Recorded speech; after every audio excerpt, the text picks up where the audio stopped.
At Sierra, discover joyous deals on great gifts for everyone on your list. Like cozy slippers, ski gear, fishing poles, bikes, large kayaks, even larger canoes. Whew, which might lead to another discovery.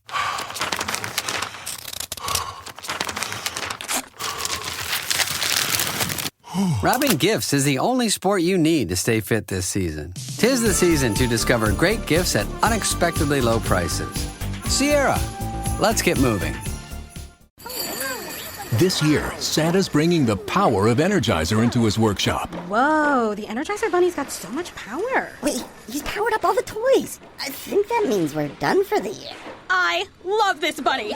He's the hardest working helper the North Pole has ever seen. And he wants all your gifts to have the power of the #1 longest lasting AA battery. So this holiday season, stock up on Santa's and the elves' favorite battery, Energizer Ultimate Lithium. I am Madison Timmons. I'm Chris Susie. And we're paranormal specialists who live in the most haunted city on earth, Savannah, Georgia. Every day is Halloween in our line of work, so join us as we spin true tales of haunts, murders, and disturbing Savannah history.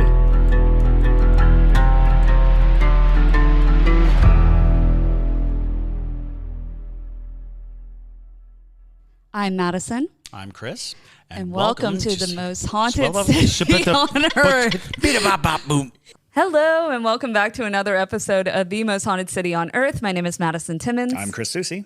And today we are visited by a very special guest. We have Leitreanna with us.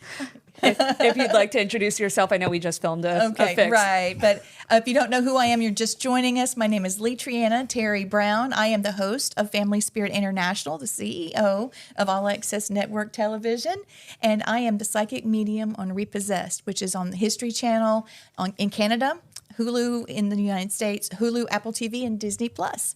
Does that make me a Disney princess? I guess so. Indeed. Yes, Absolutely. You need like a little animal sidekick. Well, actually, you have two of them. Yeah, so perfect. Yeah, she was the one that can see spirits, Ginger. She was freaking out about the doll I was holding. She was coming to rescue Mama.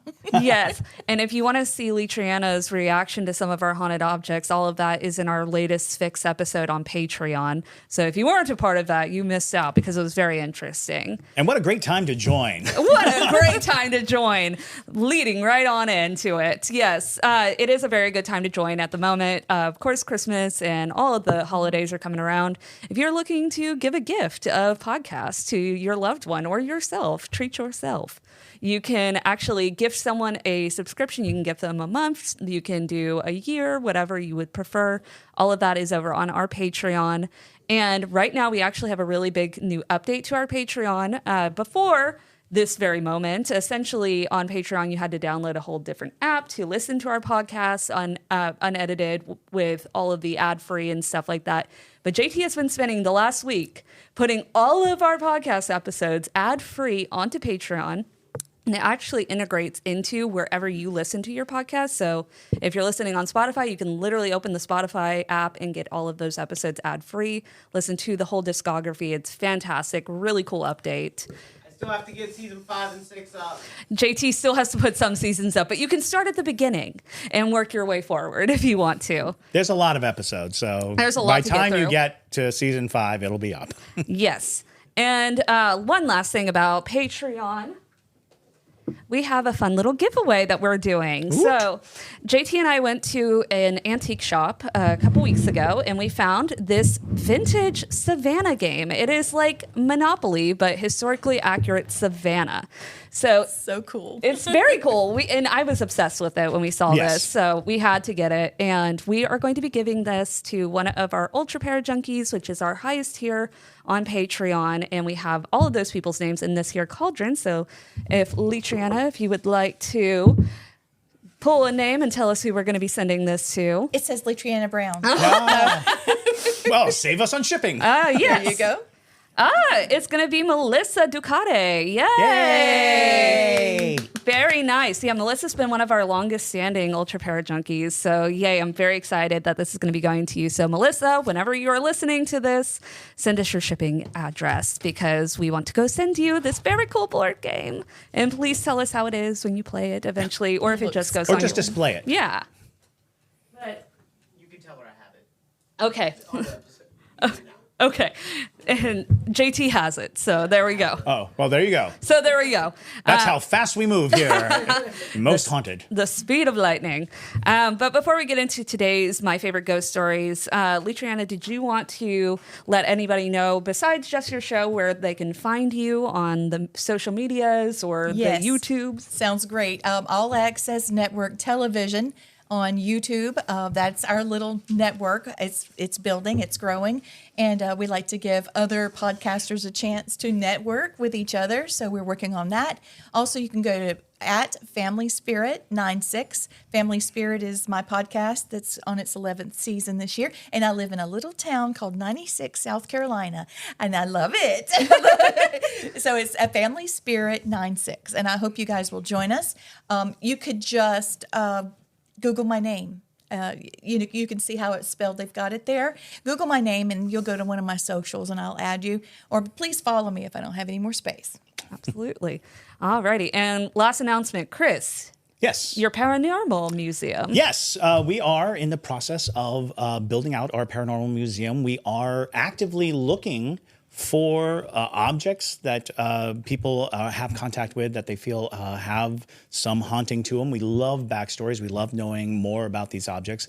And the museum as a whole is going to be also an academic sort of experience where we do a deep dive on the history of paranormal research, as well as having on display purportedly haunted items. That's amazing to have the educational part along with the history. Well, we feel that one of the things great. that happens is a lot of the museums are about impact and being in the vicinity of haunted objects, but we would like to have something that would talk about how paranormal insight has always had a place in society. And sometimes it was a very prominent place, and sometimes it was a very low place. And so by understanding where we always had to kind of interact with paranormal enthusiasts as ourselves, it was always a struggle to maintain legitimacy because it is one of the easiest fields to exploit. It is, absolutely, because people get excited, the thrill is there, and it turns into entertainment. It really does. And we don't shy away from the entertainment. Of course. So we want to cover it all. Yeah. You know, we want all of the stories that come with it, but we also want to examine how easy it is to be led.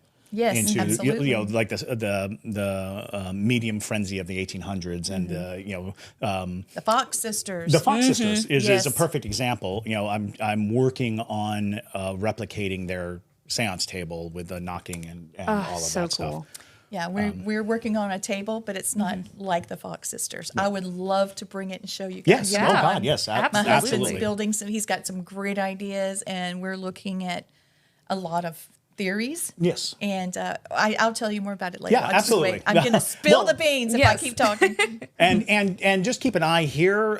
We will be launching all of our socials, all of our information soon. But this is probably the first place to get any information on the museum. But as we move forward, we will have a full complement of everything you need to know about being involved in this process. Mm-hmm.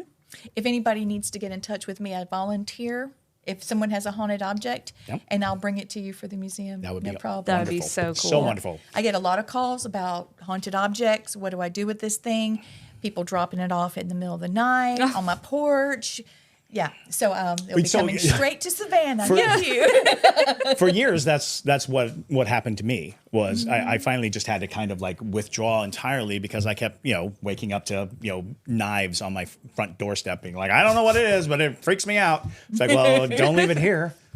So now we have a place and we have a measure of how we want to approach it because we've come to understandings about how to handle haunted objects, not just in the sense of reverence or sigils or things like that, but in actual practicality, how do you handle a haunted object? We've been working hard on learning what the respectful way to handle objects are, and it doesn't always include a lot of the spiritual answers that a lot of people are used to, because some of those carry with them all kinds of dogmatic principles that can gum up the process. Yes, thank you so much. It's one of the reasons why I resorted to Reiki, because it was Reiki is an an overall excellent energy. example, right. Yes, and I think we're on the same wavelength on that. Reiki does not include the dogmatic principles. It deals just strictly Straight with energy, Right. motivation, and Reiki is a very close answer to how you should handle these objects is through energy work and through positivity work. And, Yes, that's and right. not doing those things. So as we move forward with this, and ideally we will be recording every moment of this Right. process, and we will be able to furnish a solid record of how we're doing this. That's amazing. Yeah. That's Absolutely. absolutely amazing. I hope you guys realize how valuable this is. They're going to offer something amazing to you. If you have friends that are interested in this, you need to tell them about Chris and about the podcast, because this is going to be a really educational, rewarding process. Absolutely. And it's in Savannah, Georgia. It is. Who doesn't want to come to Savannah?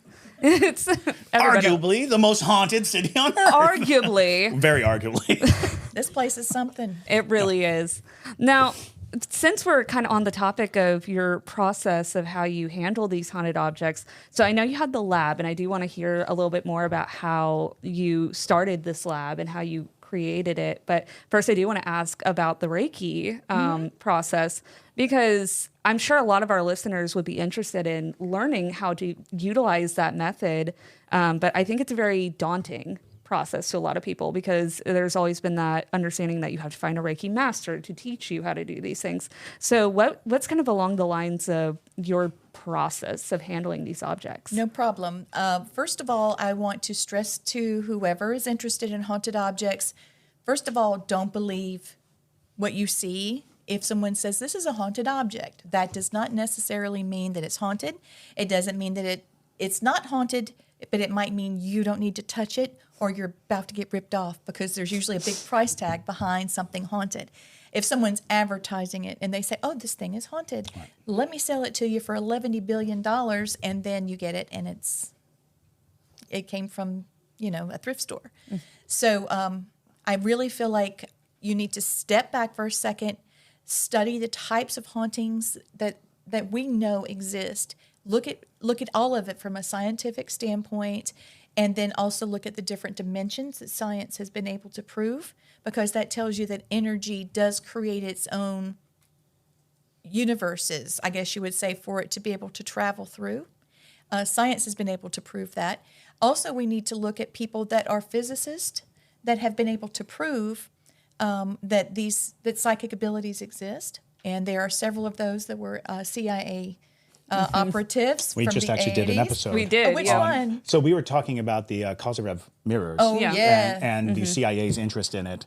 And Yep. of course, that was the CIA's remote viewing protocol was their answer Right. to the Kozarev mirrors. So we invested lots of money, time, energy, and these documents are available. They're You can declassified, download. so you can go I brought some with download me. them. Well, So I was going to you go. give them to I you love guys. it. For Yeah. yeah. absolutely. Yeah. And yes, we have enough research, and it becomes difficult because of course we also live in a sort of a capsule of skepticism that allows for even stringent research to come under scrutiny.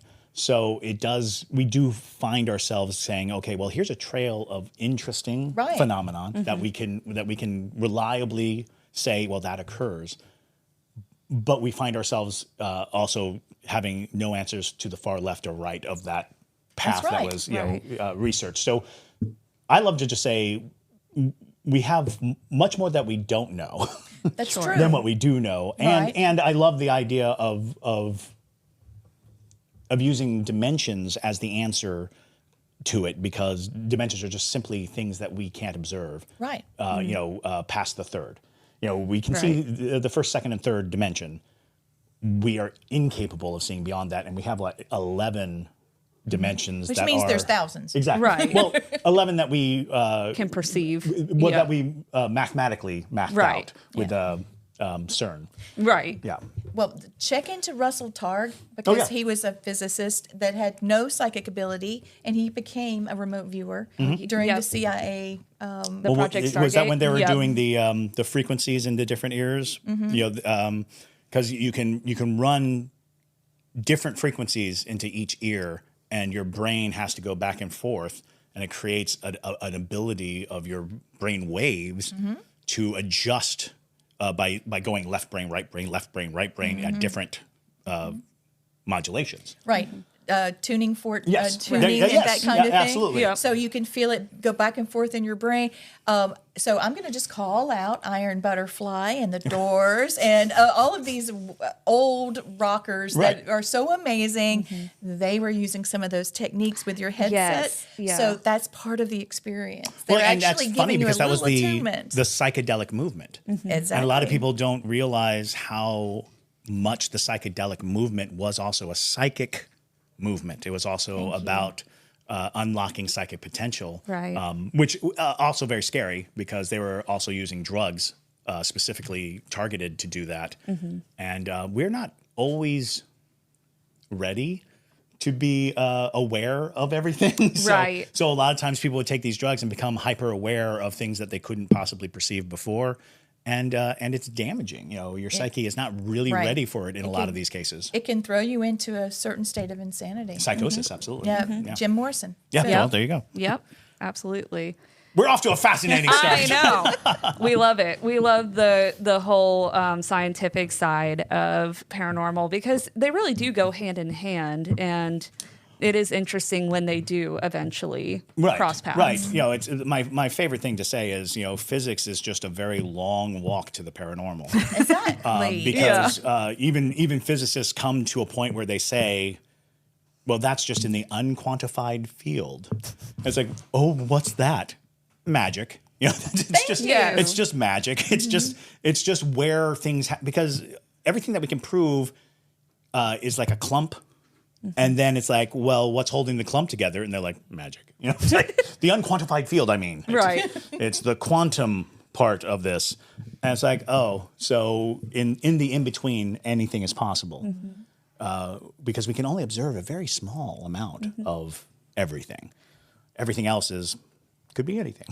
Well, and if you think about the basis of magic, it really is just manipulating energy and at its very core. So exactly. My favorite I'd love that. notion is that magic, from the very beginning, we've had a term for it, and even Wicca comes from this. It's binding. It's when you bind things together, when you tie them together.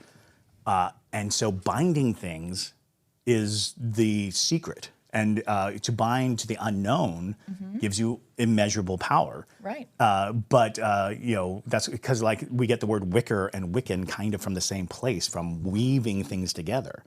And I think that became such an interesting and fascinating point to me. It's like, oh, okay. So as long as we can take two things and tie them together, we have access to greater knowledge and power. So something that we were just talking about, I can't remember which of you mentioned it, but I wanted to finish one little thought.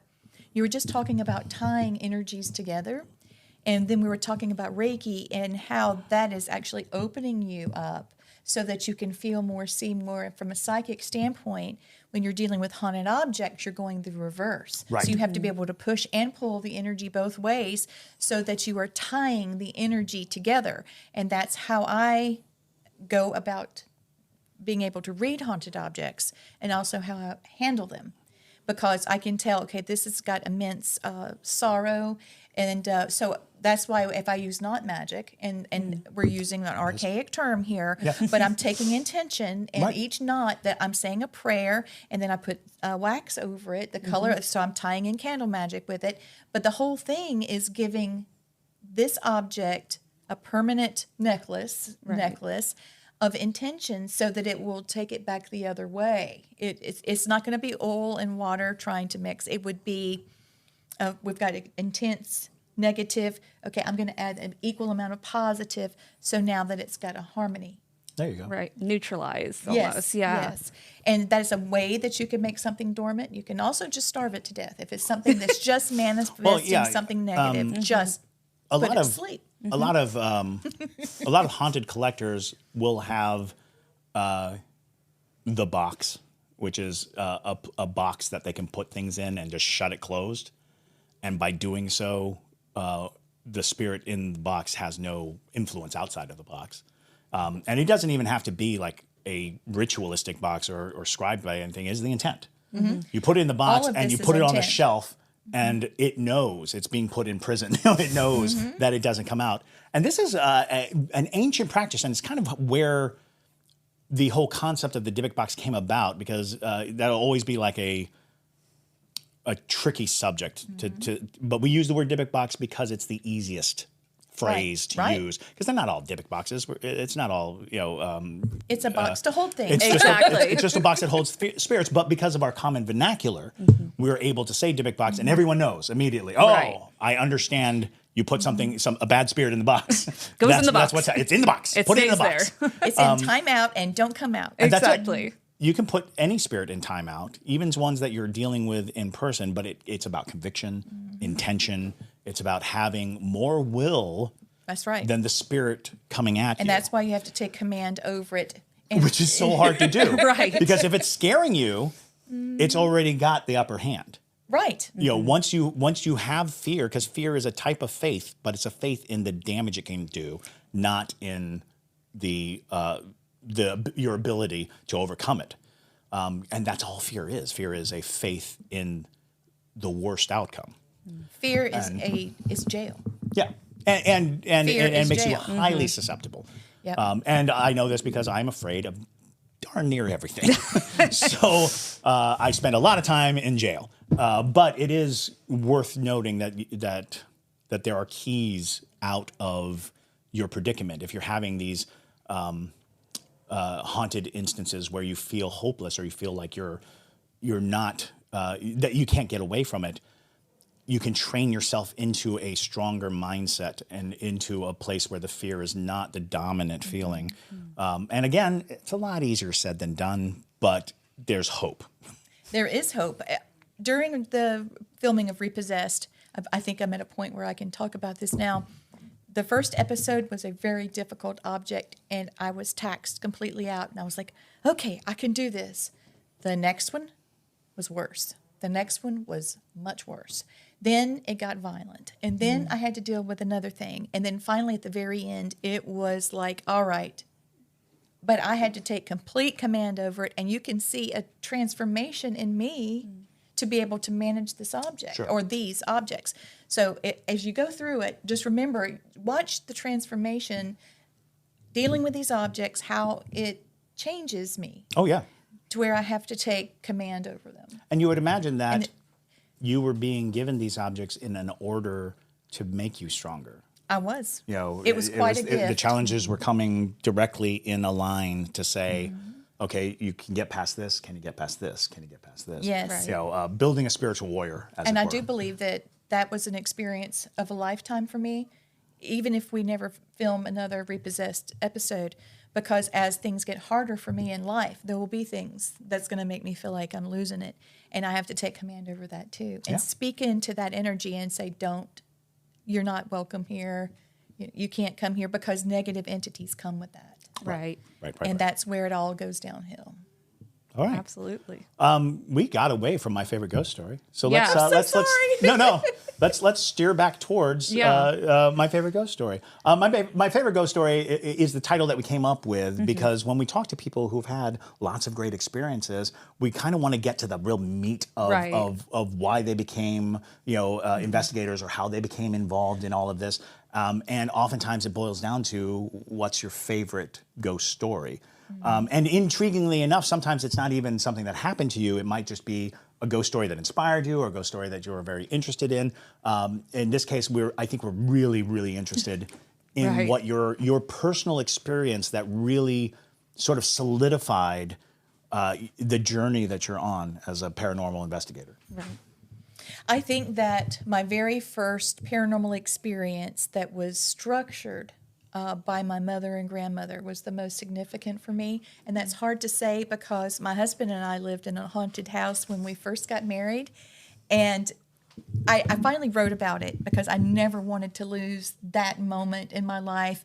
And when 2020 hit and we're all locked up in the house, me and a pitcher of margaritas, sat down with my husband and my family, and we wrote the book. It's called Family Spirit, 5 Generations of the Origins of 5 Generations of the Supernatural. So that was a shameless plug. I apologize. No. But my point is, if you want to see that particular story, it's way too long to get into now, but it's called Bloody Thursday. And if you read that, you'll see why I married Matthew. But back to the original story that shaped me. My grandmother came to me. I was in the 1st grade. She came to pick me up in her Pacer. And I was in the back because, you didn't have to really buckle up or anything. So I'm in the back, like being in a fish bowl back there. And we were listening to music, and I was cleaning the gunk off my roller skates. Now, I'm telling my age, but she had told me, Lee, I really feel like the first paranormal experience you'll have is your angel, your guardian angel. And don't forget that you have a guardian angel that God gave you from the time you were conceived, that's going to be with you until the day you pass, that's going to help you cross to where you're going to go. And you should try to communicate with your guardian angel first. Well, I had an experience. And then I got really sick. I actually had the chickenpox. And so I was really sick because I had a reaction to the medicine they gave me initially. So now I've got an allergic reaction and chickenpox. And I was praying, and what am I going to do? And, I think I'm going to die because I never missed school, and I given 2 weeks worth of homework. So long story short, my guardian angel came to visit me. And I had some experiences, and I was telling my grandmother about it. And, of course, she got Mom on the phone. And there was a long history of things. Well, this is what happened when I had it. And then Mom was, okay, this is what happened with me. But she never told me that she named her guardian angel the Man in Blue. And that's what I did. Oh. And I had a little Mr. Peanut, the little thing with peanuts and stuff by the bed. My grandma bought me little snacks and stuff. And I heard in my head, how would you like for me to look? Because you can't stand to look at me the way that I am. I don't want you to be afraid. And I sat there and I was like, okay, Mama Jenny told me this. What am I going to do? And I'm in a panic. I've got to make this guy look really ridiculous so I won't pee all over myself and run down the hallway. So I looked over and there's Mr. Peanut. I saw his little, monocle and his little suit and everything. And, okay, voice, what does that need to be? And I remember watching British crime shows with my mom Jenny, and I loved the British accent, and so that was it. And it was like shaking a snow globe. Okay, I'm looking at the foot of my bed, and it just, and then it formed into a man, and there he was, and I could see his vest to his suit. I could see the threads in his vest. I saw the chain to his monocle, everything. And he sat down beside me and said, since you knew I was here, I had no problem coming to you.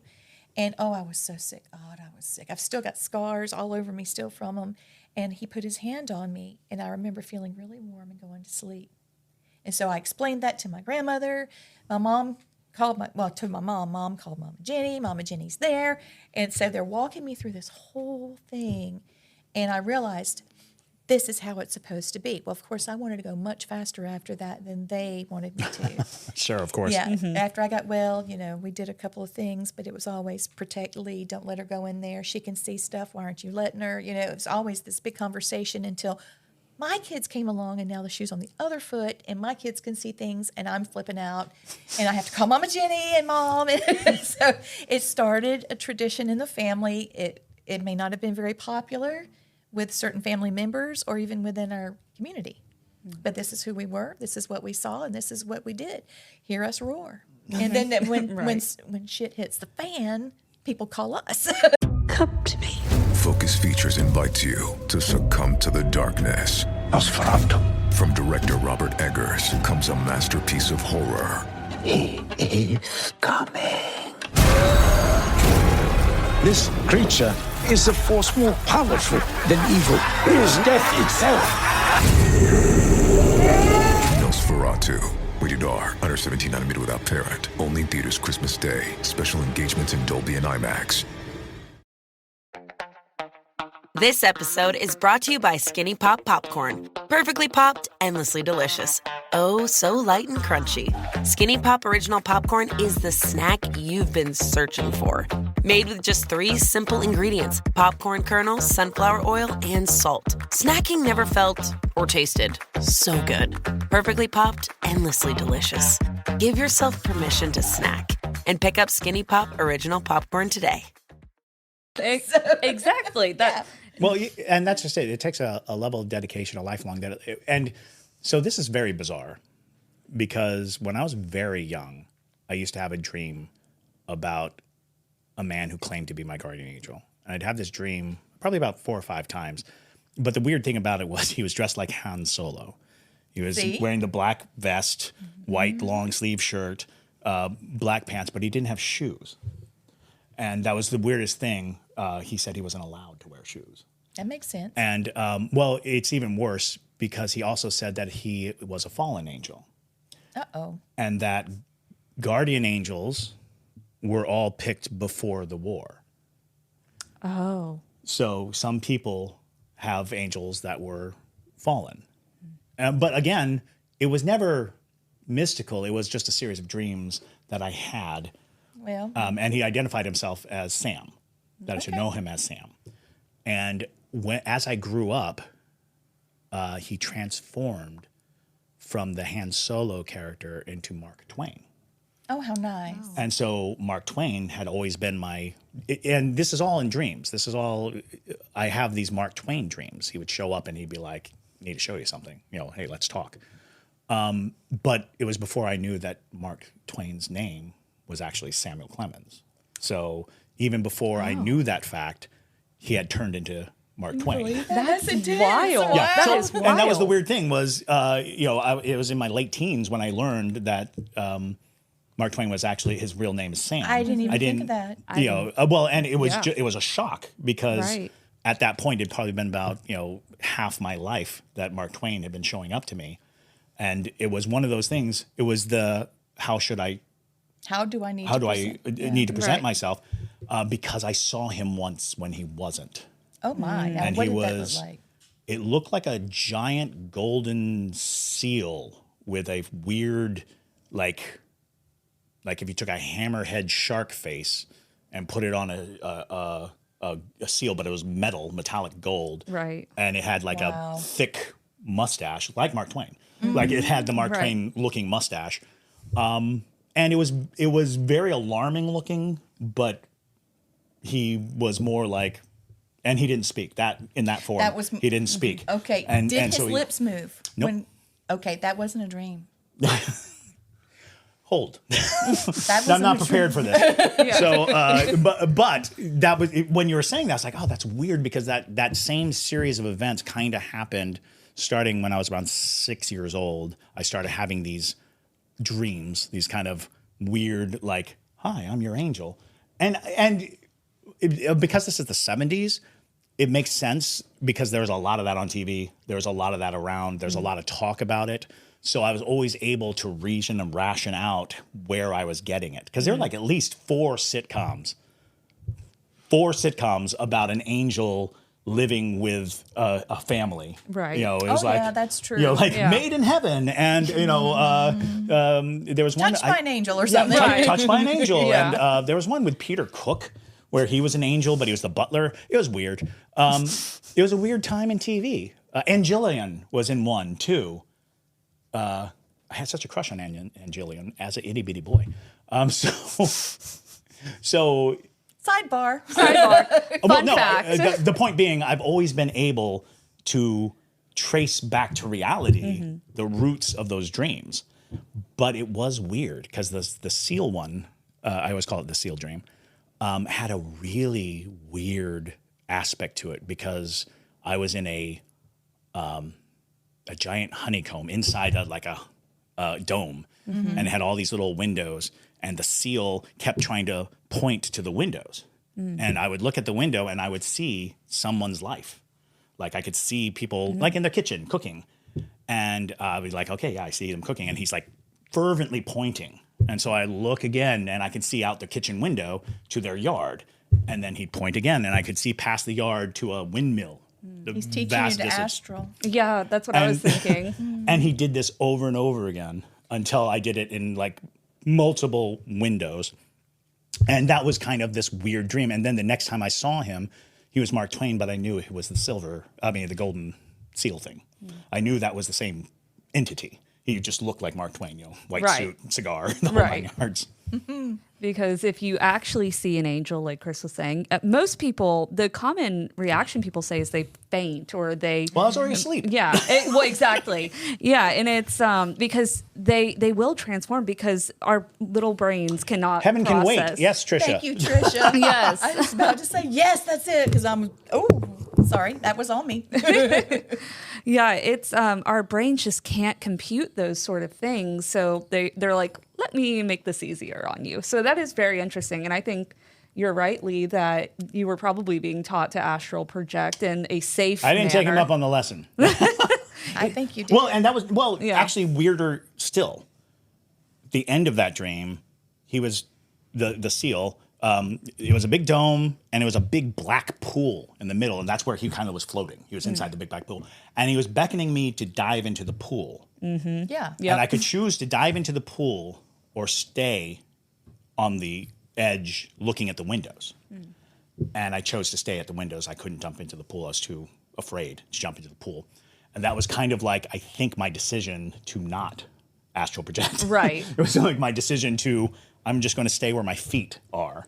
Because, and to this day, I do not like and cannot stand swimming in water I can't see through. If it's not crystal clear water, like a swimming pool, I can't stand it. If I can't see my feet, I can't stand it. And I think that was a part of that dream, is looking into murky black water and being like, I can't get in there. Yeah. That's not for me. I think he was reminding you of how to do something, because I Very get the likely. feeling that you are very old soul. Well, sorry, but you are an old soul. Well, no, my kid has intimated as much, saying that we had been You've family incarnated for with each many, other. many lives. Yeah. That's typical, though. That that's is good very to know. common, yes. But I really feel that he was reminding you of who you were. And I think the pool would have said, hey, instead of reminding, let's discover what you have now. And you're like, no, let me find it on my own. I think that, like I said, I'm a highly phobic person, and I have allowed my fear to be the thing that that defines my path, right? And it's fascinating, because a lot of what I do was to challenge the fear rather than give into it, and so I find myself going on ghost hunting or doing these things because I find that finding an answer to the question is so rewarding and soothing that I can't let things go unanswered. I can't let them just haunt me. Yeah, there you go. Right, exactly. That's the tagline for the episode. Right. Can't let things haunt me. Can't let things haunt me. But so going back kind of into, your story of your first experience, is that something that is familial? So, like with your grandmother and your mother, are they psychic mediums as well? Okay. So it runs down the It is the line. On the maternal side, yes. I do believe that there's a such thing as epigenetics. Are you familiar with it? Okay, great. Wow, nobody ever knows what that is. I feel so happy right now. I'm beaming. So the study of epigenetics, for those of you watching, it means that through your DNA, through the energy that runs through your body, you can actually receive information and education from your ancestors. So the indigenous people were right. It really happens when we say we are trying to make our ancestors proud. We mean they're here. They're looking at us. And the epigenetics part came from some scientific study about mice. Certain mice were put in this little maze thing, and this is where the food is, and they have to figure out how to get there if they want to eat. Now they've had babies, and they put them in the same maze when the babies can walk, but they know how to get to the food. So I feel like that's why I needed to write what I did. My husband has a similar situation with his family. He's got some very psychic gifts that run through his family as well. I do believe part of his past is a child living in a violently haunted home helped make him the man he is in the military and the type of sergeant, first class sergeant that he is now, leading his soldiers, because he actually helped me also, being my husband, to learn to stand up things I was afraid of and take control of it. The question is, you have to ask yourself, how much energy flows through me and how much energy flows through the spirit here? How much can I flow through me? It's a conscious effort, but it's also a surrender, so that you have that positive energy that you choose, your intention, that flows through you. And if you have an elemental that's got a bad attitude, what do you do? What do you need to do to let them know, back off a minute, and I'll give you a task, because you're going awry because you don't have your task anymore. Somebody didn't finish what they started. You guys know that about elementals, right? Yes. Okay, good. And so that we have a full reckoning, you are indigenous, yes? Yes. Also Filipino. Right. A fascinating mix. That is a fascinating mix. Especially when you take into consideration the spiritual aspects of both of those cultures. Right. They run very deep. Throw a little Viking in there, and that's me. Oh my God. Just every single Mod Podge. Martini. I love there you go. Yes. That's amazing. That actually makes so much sense after talking to you today. It makes a lot of sense of where you're drawing from, because I mean, obviously I didn't know that before we came into it, but it makes sense because you seem so wise in many different facets, and it feels very natural. So that would make a lot of sense, at least to me. And so how do you think that has affected your spirituality by having that type of knowledge kind of? It's intensely affected me. Right. It's affected the family. That's why my husband and I teach at a local technical college, and we offer online classes, that type of thing, because we want there to be an awakening. That's an important thing.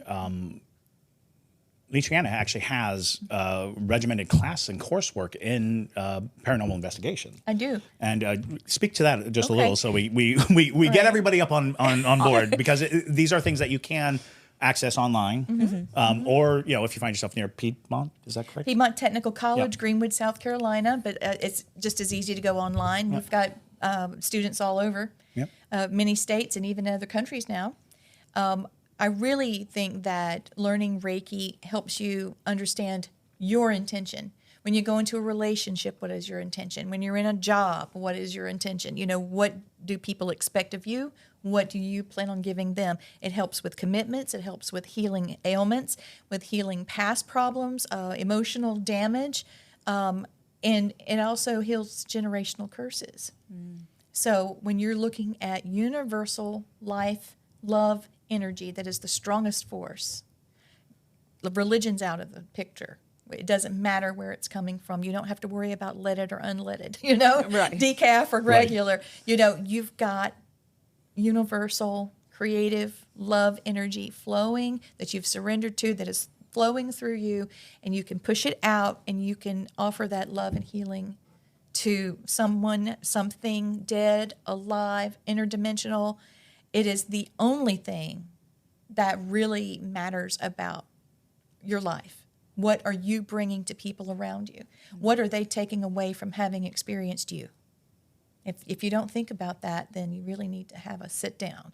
And New Year's coming, so you can have new Year's resolutions. Yeah. Why not? Of shadow work. Yay.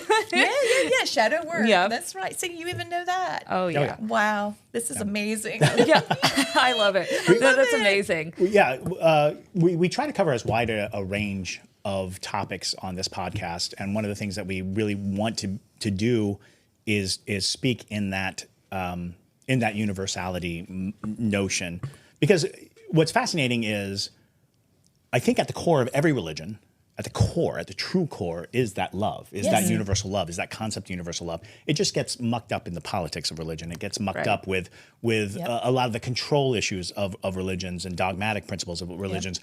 But we're all created as packages to suggest, you should practice love. You should, honor the notion of a divine love. but we can't get past the flesh in a lot of cases, and so we find ourselves gummed up a lot of the times. Yeah, we become intoxicated with power. Well, and 100%. because we think that power is our influence on others directly, forcefully, and not our radiating ability to just exist.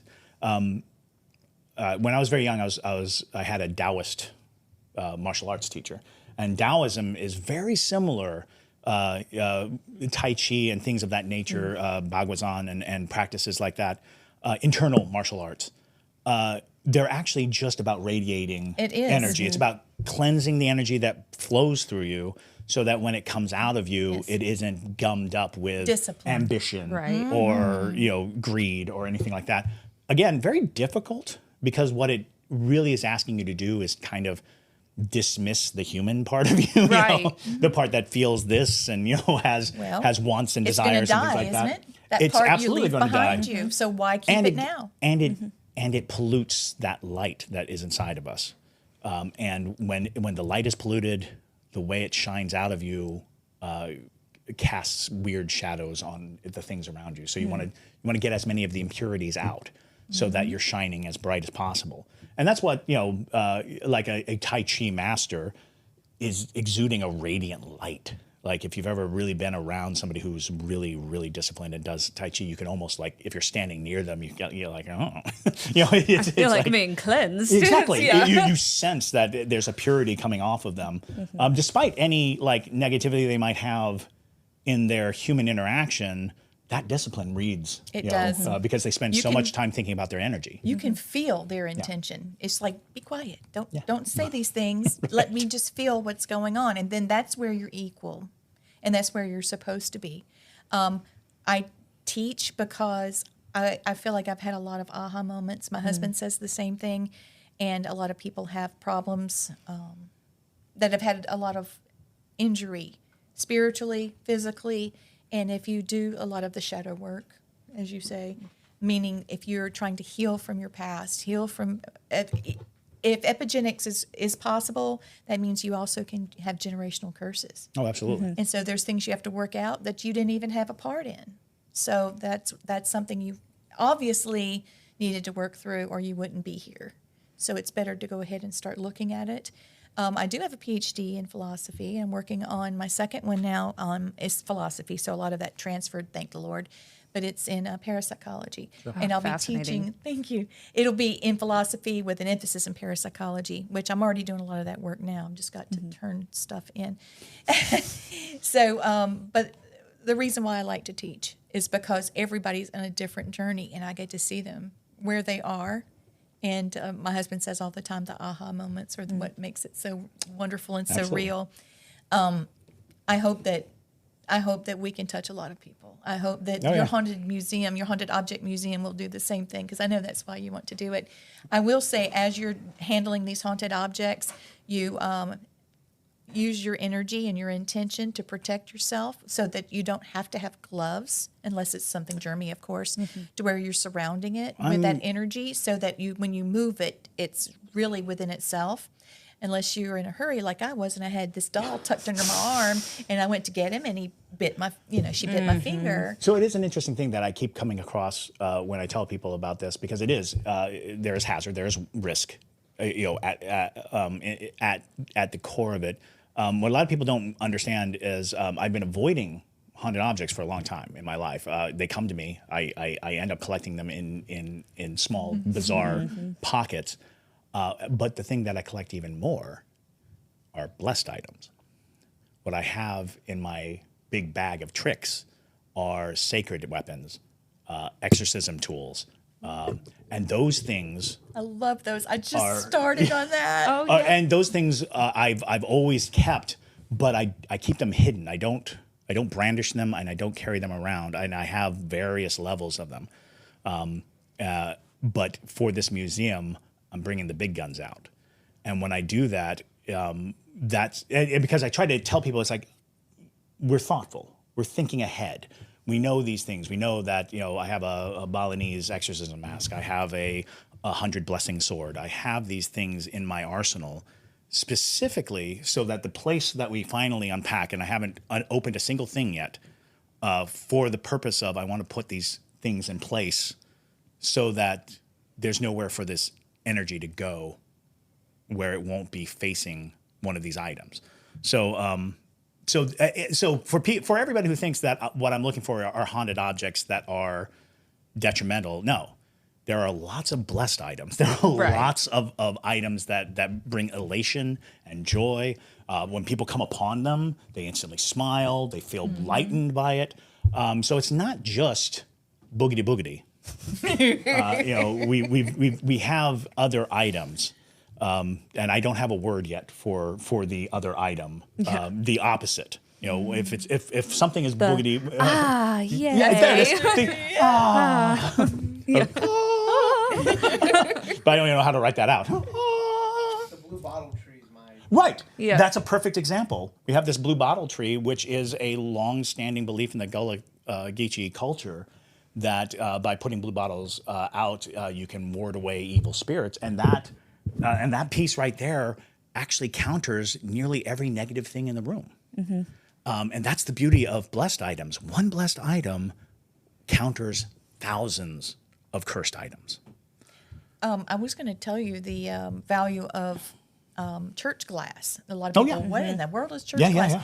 When windows are replaced in a church, you can just get the pieces of glass. I have to break them so I can take them places. But usually it's pretty thick. Mm-hmm. Oh, yeah. And all those prayers and blessings and everything that has gone through that, you can put an object in, just put those items around in there. Put some crystals with it to amplify the energy. Mm-hmm. And it'll go right to sleep. Intention is one of the most powerful things that we have at our beck and call. And keeping that intention in its place can direct. It doesn't defang things. It just directs energy and keeps it from being too harmful. Right? I can't say that it can't that it's going to nullify the harm. It busy so it doesn't bother you. Right. Give it a little task. We will be forcing people to sign waivers.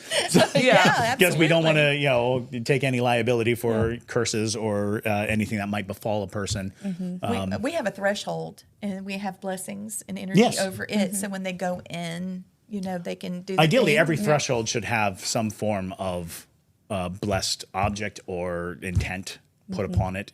And that can be anything from sigil work to object to, throw some salt at the door. Right. Exactly. Iron. And that's something that a lot of people don't realize is how second place it became. People all throughout the Western world hang a horseshoe over the door. They don't realize that that's a part of old magic. That's putting iron above the door to keep spirits from coming in and out. We do these weird practices, and people don't realize how rooted in old magic they really are. Absolutely. Even tombstones, carving names into tombstones, putting a name in a stone is a binding act and ritual. Mm-hmm. So, we still practice that to this day, and no one questions it. Right. No one's ever like, you think it's weird that we quarry up a big piece of marble and carve Uncle Dan's name on it for all this money? Mm-hmm. It's like, no, it is a ritual act that binds the spirit to the stone, to the place of burial, and keeps them from coming home. Keeps them. I much prefer the ancient. The urns, where people are, the family members, their descendants are all in there, and everybody goes together. Yeah. Mm-hmm. I totally. Oh no, there are so many beautiful practices that we just don't observe anymore. But we are a superstitious lot. I have a thing about mourning objects because it shows me that this person was able to get through this horrible situation, this horrible death. And they're on the other side of it because of this object. So this object has given them relief. Well, we've actually talked on this podcast before about there was a trend in the 1800s of taking pictures with the deceased. Mm-hmm. Yeah. And they would dress and prop them up and have them in a family photo. Mm-hmm. And in part to suggest that this is the family as it will always be. Right. A simple gesture, extremely creepifying. In retrospect, when you're looking at the picture and like, do you see how this person doesn't have any blur to them? It's because they're dead. They didn't move. Because they didn't move. Because back then, when you took a picture, if you moved even a little, it caused a blur. So most pictures were blurry because of the sensitivity of the lens. But when they had a dead person propped up, they didn't move at all. So they were crystal clear. And that becomes this interesting counterpoint to what we've always seen in ghost photography, which is the blurry image is the ghost in the background. Well, no, the crystal clear image is the ghost. And you need to look for the bluing of the hands, which creates a Right. gray shadow, and how things have settled. Yeah, all that gore. Endlessly fascinating. It's sad, but humans, as long as we've lived, we've died, and there's been a lot of mourning and a lot of victory. I think we should celebrate that. Oh, absolutely. Oh, I yeah. think that the fact that we've really relegated death to this very dirge, full, low thing when life is a huge celebration. It and is. We have these huge parties when a child is born, and then we have these very grim gatherings when an elderly person dies, and it should be just as jubilant in a lot of ways. I completely agree. I love the new trend of celebration of life parties. Yes. I love that idea because I think it really is nice, because that's what I've always said when I pass. I'm like, I want all my loved ones to have a very nice meal, have a good time, listen to music that I like, and I want you to just like feel good. Because I don't think anybody truly wants their loved ones to suffer without their presence. Right. And no one goes to the grave going, I hope you hate it. Yeah. Well, unless they Well, were awful. there might be some awful people out there. That's fair. But still. Don't have any fun. But exactly. Now, I was going to ask, so with your abilities, when you hold these haunted objects, what kind of goes through you? Is it a sensation? Or do you see images of what was attached to it? I sure wish I could control it. But Sure. I can't, because if I see something, I can't hear it. Or a person, or spirit, entity. If I hear it, I can't see it sometimes. But, sometimes it's reading, lips or whatever. It can be a little tricky, but lots of times with objects, since I'm pushing energy through it, it's like sonar, if that makes sense. Yeah. I'm pushing Something's my bouncing energy out. through it, and so I'm like, wait a minute, what was that? Okay, I'm starting to feel sad. Okay, that's what I did with Mr. Nope. Yep. Yeah. So that's how I do it. I feel it, and then sometimes I start seeing pictures that go through. Smells are another one. It just depends on how it wants to communicate. It gets really interesting. I just hang on and buckle up. Here we go. So we haven't had a chance to speak about this. Madison is a medium. Oh, Yeah. Yes. Yeah. But, you're so insightful. That's okay. and Madison's mediumship is mostly actually literally seeing the dead. Oh, really? Right. Do you hear it? Yes. Yeah. And that's really come with age. Because I've been able to see since I probably was born, and I have no recollection of it, but my earliest memory was when I was about 3 years old, and it's only gotten more intense as I've gotten older. Really? Yeah, and so now it's really progressed into hearing. I do hear a lot. Yeah. Yeah, which is very off-putting sometimes, but it just is what it is. And now even, as of recently, I've started to get into getting visions. If I get into a deep enough meditative state and I'm around other people, I can get images. you. Yeah, which is very fun. So you're clairaudient, which means you'll also have psychometry.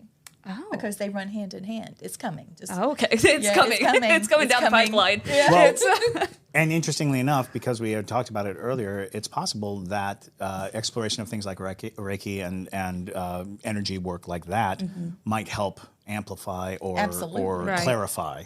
Because, it's been a journey just in these last 3 years of doing this podcast where So excited. It's where- so nice to meet you. because we're allowed to speak openly about Right. it. And the more you speak openly about it, and the more you listen to it, podcast listeners, the more open your mind becomes to these things. And you'll hear this all the time. People who listen to a lot of paranormal podcasts will start to have more paranormal experiences. And a lot of that has to do with the fact that you're reconditioning your mind to understand or believe or at the very least leave the door open for Right. these experiences. And since we started, it seems like Madison's powers have increased. And, it's exploded. Exponentially. And I think a lot of that, I think you're right, is, for almost entirely my life until this podcast was the first time I ever spoke publicly outside of my family about my abilities. Because congratulations on that affirmation of this is great. Because it was like with my family, it also runs through my maternal side. And so when I started showing signs, they were like, oh, yep, you are your grandmother's child, and so because I had very similar abilities to her. And your children would be like your mom. Right, exactly. And so, as the years have gone on with this podcast, I think now that I haven't gotten criticism from being open, because that was always my biggest fear, with telling people like, oh, I see dead people. And they're like, well, that's horrifying. And so now that it's a little bit more accepting, I think Chris is right. That is why it's really amplified significantly, almost like tenfold. Yep. Just keep hammering out your intention. If your intention, it affects you. From what I have been able to put together, because I'm a little older than you, by probably old enough to be your mom or grandma. But anyway, what my grandmother was telling me and what I feel led to tell you is that your intention and the energy that you're building within yourself is how spirit sees you. They can see your body, but your soul is not inside of you. It's all around you. And as they see that and they read your intention, they will come to you, because once you're on the supernatural spectrum, they're going to see you. But they'll also know what you're about. Right. I did help a lady recently. She had gone to a haunted location. She had new psychic medium abilities she was testing out, and she said that something followed her home and made her summer absolutely miserable. And as it turns out, it was actually an elemental, and he saw that she was a healer, and he didn't have a job anymore. Everybody had died that had created him. He didn't know what to do, and so I say he because he presented himself to be male. I guess somebody took the time to do that because he really would be nothing of gender. Right. But, he didn't know what to do. And so as he was trying to find out what to do, she wasn't speaking with him. And so he was mad. And he was having temper tantrums. And it made sense. As she realized she wasn't a victim, he was looking for something from her that she hadn't had the time to do the shadow work yet.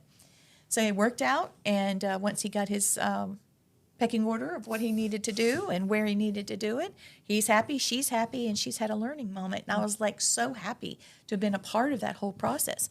So it's not happening to you because you're doing all your work. But all that is to say, you have to evolve into it. And I know the psychometry is coming. I know it because you can already pick them out. You can feel it. I think it's there. Yeah. Oh, I can't wait. Yeah. It's more. I would be very interested to see how that progresses, And I think it's something worth noting, too, and I don't know if you feel this way. Probably when people ask, when they hear that I have these abilities, they're like, well, you go into all these haunted locations all the time. Why, are you not afraid of that? And I'm like, well, I feel like I am very divinely protected. Yes. And I am and always have been. So I don't know if you kind of feel the same way, and that's why you feel comfortable handling. I just take them with me. Right, exactly. No, being indigenous, they're now my spirit friends. Some call them spirit guides. I love them to pieces. Oop, I'm doing the thing, and they told me not to do that, and I'm doing the thing. They hang out with us, and they let me know. If my husband's not there and I'm at home alone or whatever, they talk to me. They come on investigations with us. They don't bother me. It's not like you have to feed them. They don't have fleas. There's nothing like that. And they're smart. They're extremely smart. And there's things they can help you through their shadow work that would be unbelievable. As long as you are confident with the energy that flows through you. I'm assuming you're Christian. Race Christian. Okay, well, going from that perspective, greater is he that is in me than he that is in the world. That's why that is. That's what because it flows through you. So that means that whatever is attached to this, you're going to be good when you're finished because it's not my energy you're dealing with. Right. It's the only thing that can protect you. Absolutely. Yeah. So as wonderful as this is, and as great as it is, we are actually on our way to a ghost hunt. Yes. We've run a little long, and so we do need to sign off. But we hope to have you back. Yes, if you are please. willing, Even if over Zoom, because I would love to do great. an entire episode on just elementals. Oh, yes. gosh, Because yes. I don't think we've ever touched upon that. Yeah, I don't think they have. in our Fierce. podcast. No, they're amazing, and we Fierce. just never had. Technically, we don't like talking about too many indigenous things without an indigenous person present. Right. Here I am. I'm a Klans mother of the South Carolina Cherokee tribe. We just got another award recognized by the government, so that was a big deal. That's amazing. So there's a lot to tell. I've got some objects that I can bring you. Absolutely, we would love to have you. I was looking. That's it. We need to stop. It's okay. But I got stuff for you. I've got for the museum. Oh, wonderful. Yes. Okay. We will definitely be bringing Lee back. It is an amazing journey to have somebody with the insight and availability. But keep an eye out for our sorrelweed investigation with Lee and her gang. My gang is all here. Yes. My tribe is here spiritually, and my family. So come go with us. Yes, it's awesome. Yeah, we are going to be going live, y'all. So thank you so much for listening to today's episode. If you enjoyed, leave Lee some love down in the comments below. And make sure to go check out all of her socials and all of the shows and the podcasts and all that good stuff. But thank y'all again. I hope you have a wonderful rest of your day whenever you're listening to this. And with that, my name is Madison Timmons. I'm Chris Susie. And stay spooky, y'all.